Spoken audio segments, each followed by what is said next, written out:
Hello everyone and welcome back to Let's Play Donkey Kong Country 2 Diddy's Kong Quest. In the last part we found ourselves in the final world of the game, the Lost World, and now we're at the final main level of the game, Animal Antics. I've mentioned that this game has a couple that are generally fan least favorites. Castle Crush, Toxic Tower, the Screech Race. In fact, generally the Bramble levels in general give some people shit. But this is usually the big one. Animal Antics only has you playing as Diddy and Dixie for about 20 seconds. The rest of the level is spent as the various animal buddies. You start off with Rambi, go into On Guard, then I believe you turn into Squitter, followed by Squawks, and then finally Radley. This stage honestly isn't too hard until the Squawks section. For the most part, otherwise, it's just fairly straightforward. Get to the end of the section without getting hit stuff. With that said, though, each of these sections also does a good job of taking advantage of each of the animal buddies' specific characteristics. Barring, except maybe their A button, when applicable. More so with Rambi and On Guard than the others, because Radley, you have to do your mega jump at least once. Squawks, well, he's different anyway. Square, you have to use platform webs, but I don't think you ever need to use Rambi or On Guard's charge, which I just find kind of curious. Also, I hate the checkpoint placement in this level. It's right there, which theoretically makes sense because it's at the beginning of the third section. It's over halfway through the level in terms of numbers. But I think they should have placed it halfway through this section because then you'd be at the 2.5 out of 5 points. Thankfully, if I'm recalling correctly, they moved it to the beginning of the next section of the Game Boy Advance version. In fact, the Game Boy Advance version of this level has a couple of different things going on.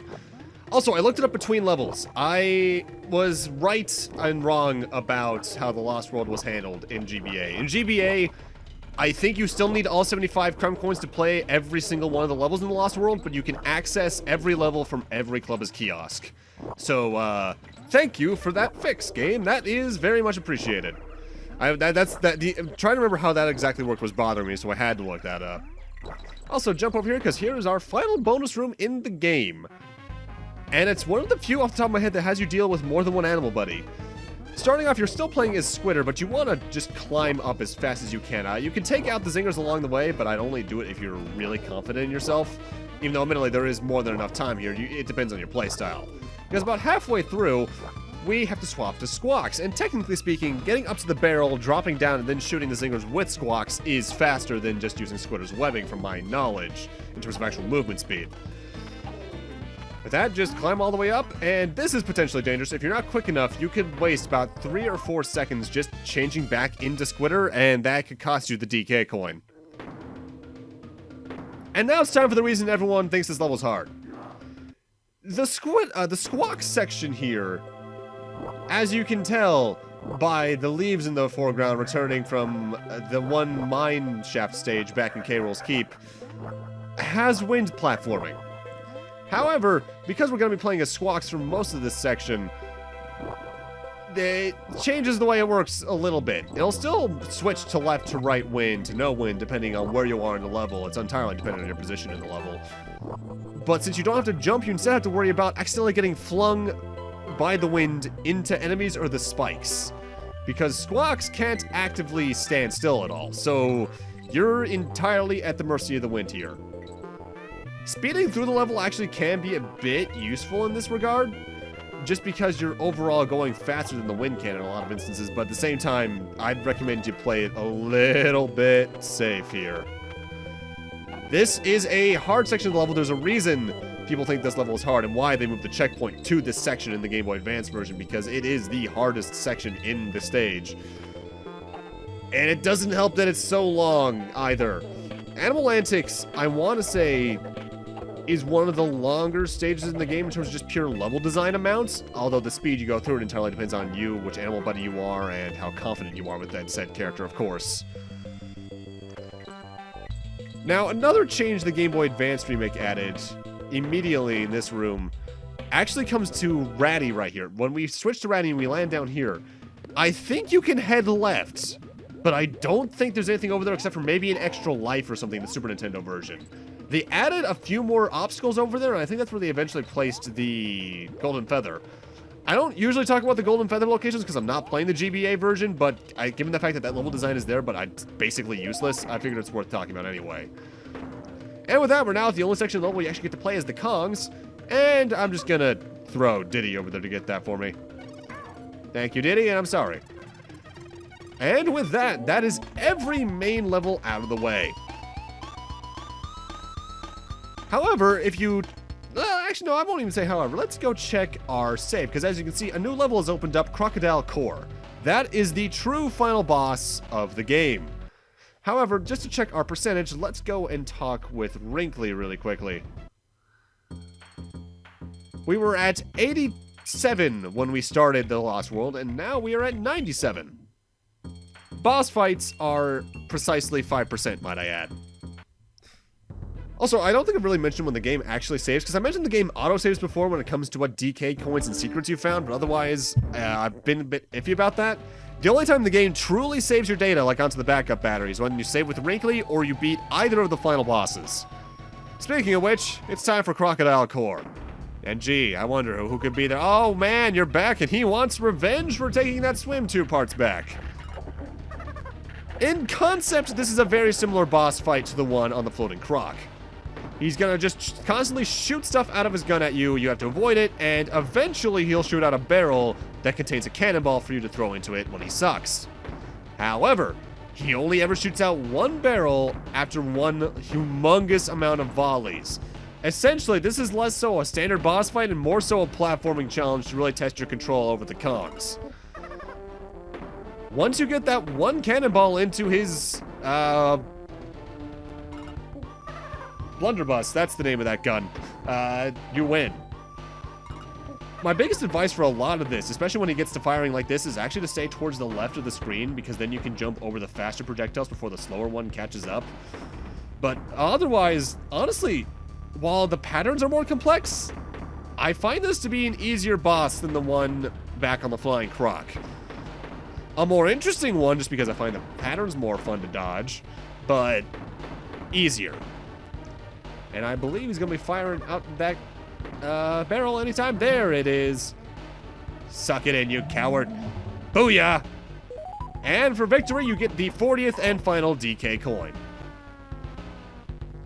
No, that doesn't look fun.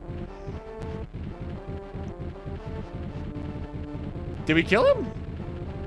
Is he actually dead? Nice going on, kid. I reckon only a true game hero would have finished it all. Let's get out of this missile dump and get back to the Donkey Kong Island.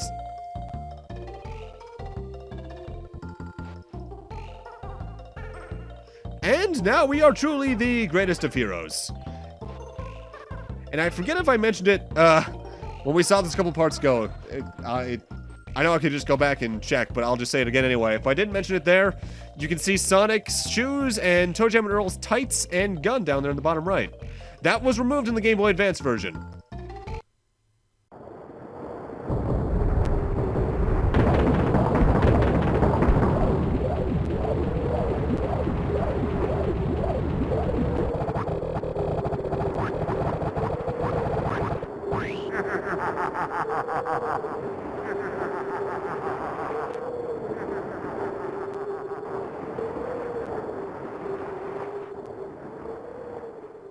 God, isn't that just pretty?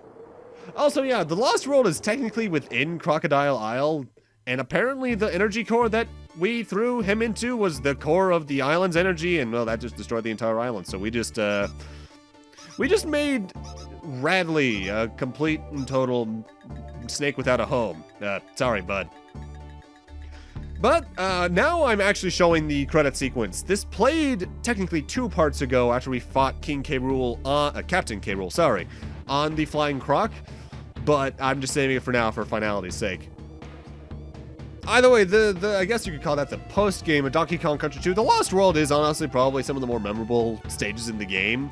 It's definitely visually the most memorable world. Like, I love the world map screen for it. But otherwise, it's just more of the same game, really. They don't really tend to change too much up for it, aside from just having some harder stages. And that, in my best way, is honestly the best way to describe Donkey Kong Country 2. It's a lot of the same stuff for Donkey Country 1, only refined and made more interesting. Donkey Kong Country 2 is the better between it and 1, because it keeps things a lot more varied up throughout, so the music is a bit catchier in some cases, a bit less in some others. But I think it tries to have its cake and eat it too, because I think it gets a bit too carried away with some of its unique stage gimmicks, while also at the same time being a bit too samey in some regards thanks to the bonuses. I can say for a fact it's the better between it and 1, but I think partially just due to the nostalgia of it, I find myself going back to 1 more. Because again, as I mentioned, I think it was like part 1 or 2. I didn't play this game until the Wii Virtual Console. Same with 3. So I don't have nearly as much of a link to these two as I did to 1. And even then, as I've said before, 1 is a game, I haven't quite soured on it, but I don't look at it with the nostalgic blindness that I do from other games from that era. Donkey Kong Country is just generally not my kind of series, and while I'll admit 2 is more my style, I find myself ironically, just due to the fact I played it when I was younger, finding 1 more of an attractive game to play through. Partially because, again, I don't have to look through as many bonuses just to get the true ending. DKC 3, I forget exactly how I feel about that one still, because I haven't played it in even a longer time since I played this one. And I'll get to LPing that one eventually. Not exactly sure when, but I will. And I should note, similarly to other changes to the Game Boy Advance version, I believe upon beating the Lost World, you get another cutscene more in-depth to something that you would see like in a manual. I forget exactly how it looks, because again, I haven't played Advanced in years, if much at all. But it's worth bringing up all the same. Also, I know it was very of the time, but I really don't like enemy roll calls like this much anymore. They're just kind of slow. I prefer if they do this more with the credits. So, something akin to sort of what the Battle Network series did, where they had like the sprites going on in the background during the credit sequences. But say do that with like the enemies and such. A good version of that, I think, is actually Mario World. Mario World's credit sequence is just fantastic. Although, wait, no, did they intersperse the enemies? I think they did. I haven't played World in about a year and a half, so I'm honestly forgetting right now. You'd think with the amount of videos I've seen of ROM hacks over it, even on the past year, I'd remember some of that, but no, not really. Also, hi, Glimmer. You existed for one level. In terms of what Donkey Kong Country game I'll probably be playing next, it's probably going to be DKC 3. And then after that, I'll probably go into the land games before eventually heading off to the Returns games. The longer I stay away from 64, the better. Because 64 is not a bad game. I feel I should preface with that. But while I said this game tries to have its cake and eat it too in some regards, 64 tries to have 7 cakes and eat 13. Because they put way too much in that game. For some people, that's great. That's a lot of playtime, a lot of stuff to get. But I think they went a little overboard in 64's case. I think it would have been better if you didn't have to get certain collectibles with all 5 Kongs. And now it's time for the actual credits. I'm surprised they didn't do a fake credit sequence in this game like they did in the first one during the halfway point of the K.Rool battle, but nah. Also, gonna admit, it's a good song, but I'm not the biggest fan of this credits theme. I think it's a bit too subdued. For a game that's had a soundtrack as relatively bombastic as this with its pirate themes, I'm surprised they didn't go more for an outright kind of sea shanty, yo-ho, yo-ho, a pirate's life for me kind of credits theme. That would have been kind of cool.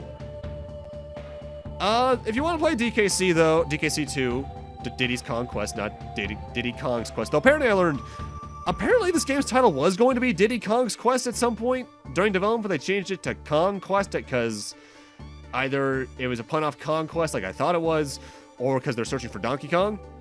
But anyways, I was about to say, if you want to play this, it's on the Super Nintendo. There is technically a version of it on the Game Boy Color through Land. There's the Game Boy Advance remake, and I think it's basically on every single iteration of the Virtual Console. Obviously, at this point, you can't use the Wii's, but like 3DS, Wii U. Rest in peace, Switch ideas for Virtual Consoles, because we still haven't seen that yet, outside of the Nintendo Switch Online stuff, which It's cool, but 3 games a month, I mean, it's nice, but can you get more? And I'd overall recommend it. If you like the first one, you'll probably more than likely love this one. There's a reason it's considered, I think it's overall considered the best in the series, but I just think it gets a bit carried away at times. Now, after this, I forget if you have to press start or you just have to reset the console. If you check your save file, if you have done everything I have, you will have 102% on your save file. As for what counts for that, I think it's just beating bosses and getting bonus barrels for the most part is what counts for it. I don't think DK coins technically count for it at all outside of the ones in Lost World because they're technically bonus barrels. They're secrets for a reason compared to the standard bonus barrels.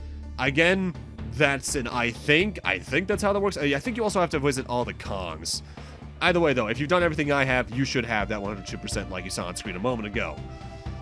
But with that, I'm going to need to end this off here. Thank you guys for watching, have a great night, take care, and I'll see you guys in the next Let's Play, whatever that may be. See you guys then.